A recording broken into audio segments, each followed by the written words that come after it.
रात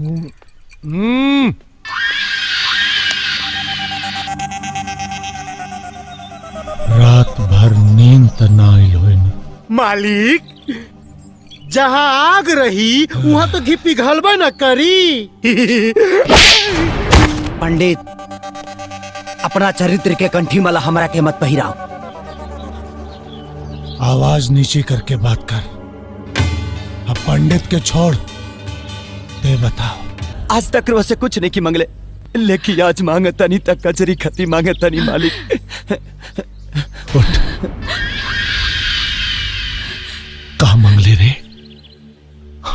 हमार जान? हाँ? हमार जान मांगा तारे?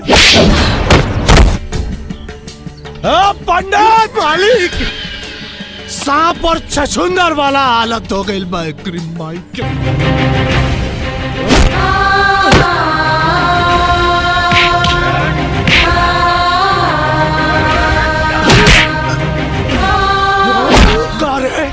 हमार फेकल हड्डी चूसे वाला हमार कुत्ता तो इतना हिम्मत कि भगवान सिंह के जान पे हाथ डाल दे ले कारे। अरे तोरा के जिंदा रहे का कोनो हक नहीं खे। बस भगवान सिंह बस, जितना तुर नमक खैलरनी हो खून की तरह बह गई। अब नस नस में खाली कजरी के प्यार दौड़ता और एक एक कतरा तूफान के बराबर बा। ई देख नमूना।